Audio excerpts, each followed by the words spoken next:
नमस्कार, मैं रीना शर्मा स्वागत करती हूँ आपका अपने यूट्यूब चैनल हिंदी साहित्य का ज्ञान भंडार में। आज हम हल करेंगे Himachal Pradesh public service commission द्वारा आयोजित असिस्टेंट प्रोफेसर हिंदी 2017 का प्रश्न पत्र। आइए देखते हैं पहला प्रश्न।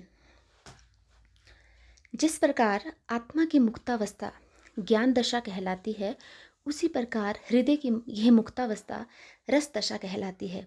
कथन किस हिंदी आलोचक का है? सही उत्तर है ऑप्शन ए, आचार्य रामचंद्र शुक्ल जी का। अगला है, कल्पना दो प्रकार की होती है, विधायक और ग्राहक। कवि में विधायक कल्पना अपेक्षित होती है और श्रोता या पाठक में अधिकतर ग्राहक। किस हिंदी आलोचक का मत है? सही उत्तर है ऑप्शन बी, आचार्य रामचंद्र शुक्ल जी का। अगला है, अचिंत्य भेदा भेदवाद के प्रवर्तक आचार्य हैं। ऑप्शन डी सही है, चैतन्य महाप्रभु। अगला है, अद्वैतवाद के प्रवर्तक आचार्य हैं। ऑप्शन डी सही है, शंकराचार्य। ब्रह्म माया संबंध से रहित होने के कारण शुद्ध है। कारण रूप और कार्य रूप दोनों प्रकार से ब्रह्म शुद्ध है, माइक नहीं। कहने वाले प्रथम आचार्य कौन है? ऑप्शन डी सही है, वल्लभाचार्य। निम्न में से अष्टछाप के कवियों में शामिल नहीं है। ऑप्शन बी सही है, हित हरिवंश। अष्टछाप की स्थापना वल्लभाचार्य के पुत्र विठलनाथ ने 1565 ईस्वी में की थी। 8 शिष्यों को लेकर। 4 इनके खुद के शिष्य थे वल्लभाचार्य के और 4 विठलनाथ के शिष्य थे। अगला है, निम्नलिखित में से अन्योक्ति ग्रंथ नहीं है। ऑप्शन डी सही है, साहित्य दर्पण। अगला है, नाट्यशास्त्र के रचयिता है। ऑप्शन सी सही है, भरत मुनि। नेक्स्ट, निम्नलिखित में से नाट्य के प्रमुख अंगों में शामिल नहीं है। भारतीय नाट्यशास्त्र में नाटक के 3 अंग माने गए हैं, वस्तु तत्व, अभिनय और रस। ऑप्शन सी सही है, ध्वनि नाट्य अंगों में शामिल नहीं है। अगला है, रस सिद्धांत विरोधी आचार्य हैं।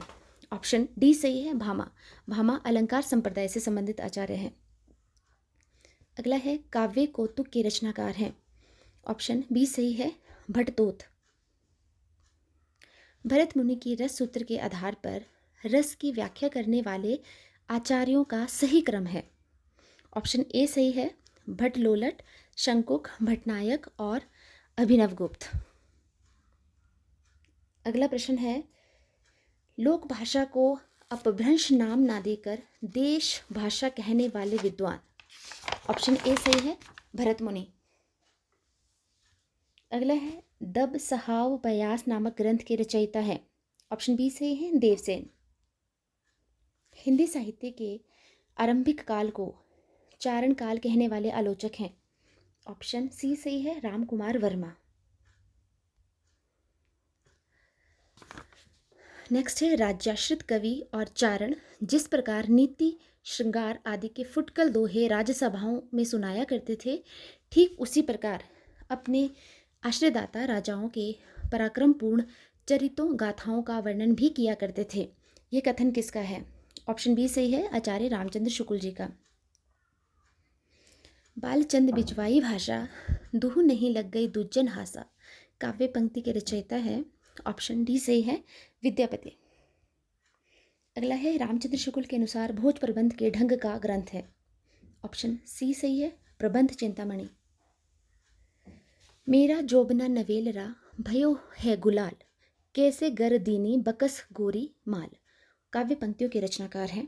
ऑप्शन ए सही है, अमीर खुसरो। परमात्म प्रकाश के रचनाकार हैं। ऑप्शन सी, योगेंद्र देव। नेक्स्ट, श्री संप्रदाय के प्रवर्तक हैं। ऑप्शन बी सही है, रामानुजाचार्य। दादू के शिष्यों में सतनामी संप्रदाय चलाने वाले थे। ऑप्शन डी सही है, जगजीवन दास। अगला है, उक्ति व्यक्ति प्रकरण के रचयिता है। ऑप्शन ए सही है, दामोदर भट्ट। अगला प्रश्न है, चंद बरदाई को हिंदी भाषा का आदि कवि कहने वाले आलोचक। ऑप्शन ए सही है, हजारी प्रसाद द्विवेदी जी। पृथ्वीराज रासो के अध्यायों का नाम है। पृथ्वीराज रासो में अध्यायों को समय बोला गया है। ऑप्शन सी सही है इसका। सिद्धों में सरोज वज्र के नाम से भी जाना जाता है। ऑप्शन डी सही है, सरहप्पा को।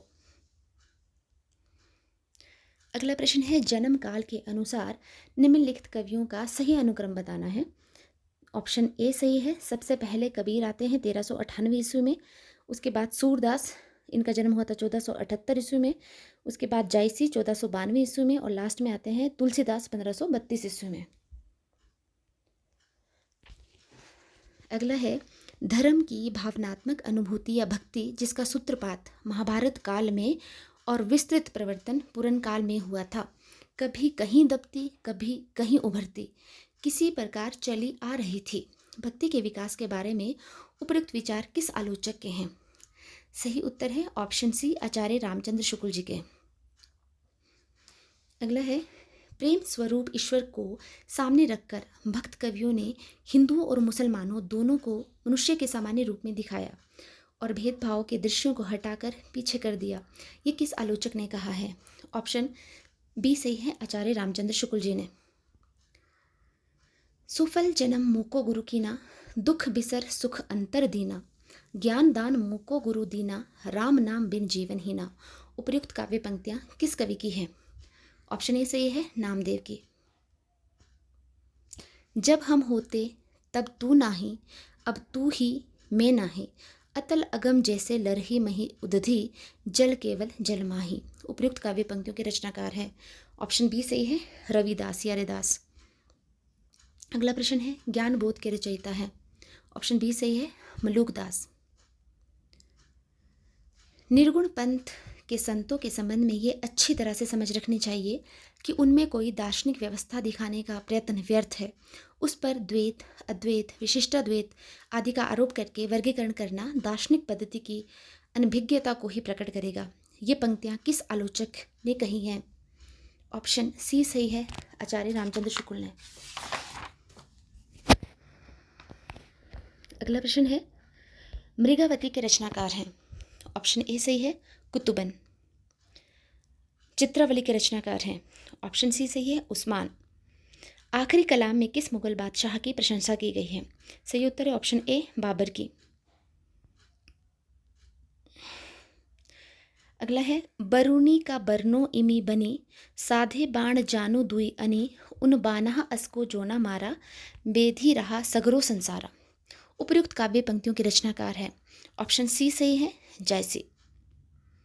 गिरा अर्थ जल बीच, सम कहियत भिन्न भिन्न, बंदो सीता राम पद, जिन्ही परम प्रिय खिन। उपयुक्त काव्य पंक्तियों के रचनाकार हैं। ऑप्शन ए सही है, तुलसीदास जी।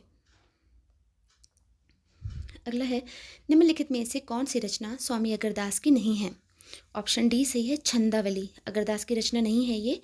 इसके अलावा हितोपदेश, ध्यान मंजरी, राम ध्यान मंजरी, अष्टयाम, कुंडलिया, उपखाणा बावनी, रामाष्टयाम, ये सभी रचनाएं अगरदास जी की हैं। भक्तमाल में रामानंद जी के शिष्यों की संख्या कितनी बताई गई है? ऑप्शन सी सही है, 12। उत्तम पद कवि गंग के कविता को बलबीर, केशव अर्थ गंभीर को सूर, तीन गुण धीर। उपयुक्त दोहा किस कवि के स्मृति में कहा गया है? ऑप्शन बी सही है, सूरदास जी की। अगला है, हे हरि भजन को परवान, नीच पावे ऊंच पदवी, बाजते निशान, भजन को प्रताप ऐसो, जल तारे पाषाण। उपयुक्त काव्य पंक्तियां किस कवि की लिखी हैं? सही उत्तर है ऑप्शन ए, सूरदास जी की। अगला है, आवत जात पहनियाँ टूटी, बिसर गयो हरिनाम, जिनको मुख देखे दुख उपजत, तिनको करीबे परी सलाम। उपयुक्त काव्य पंक्तियां किस कवि की हैं? सही उत्तर है ऑप्शन बी, कुंभन दास जी की। अगला है, प्रेम वाटिका के रचनाकार हैं। सही उत्तर है ऑप्शन सी, रसखान की। हनुमान नाटक के रचयिता है। ऑप्शन ए सही है, केशवदास जी। अगला है, नहीं पराग नहीं मधुर मधु, नहीं विकास यही काल, अली कली ही सो बंध्यो आगे कौन हवाल। यह दोहा किस राजा को लक्षित करके लिखा गया था? ऑप्शन बी सही है, महाराज जयसिंह बिहारी ने लिखा था ये दोहा। अगला प्रश्न है, ललित ललाम का वर्ण्य विषय क्या है? ऑप्शन डी सही है, अलंकार। निम्नलिखित में से कौन सा महाकवि भूषण का भाई है? ऑप्शन ए सही है, चिंतामणि। अगला है अमिये हलाहल मद भरे, सेत श्याम रत नार, जियत मरत झुकी परत, जेहि चितवत एक बार। उपर्युक्त दोहा किस कवि का है? सही उत्तर है ऑप्शन डी, रसलीन का। अगला है रामचंद्र शुक्ल के अनुसार ब्रज भाषा गद्य का प्रारंभिक नमूना कब प्राप्त हुआ था? ऑप्शन ए सही है संवत 1400 में। ईस्वी सन में बात करें तो 1343 ईस्वी में। तो आज हम इसमें 1 से 50 तक प्रश्न हल करेंगे। बाकी का जो अगला पार्ट है वो नेक्स्ट वीडियो में मैं आपको हल करवाऊंगी। तो ये था हमारा आज का वीडियो।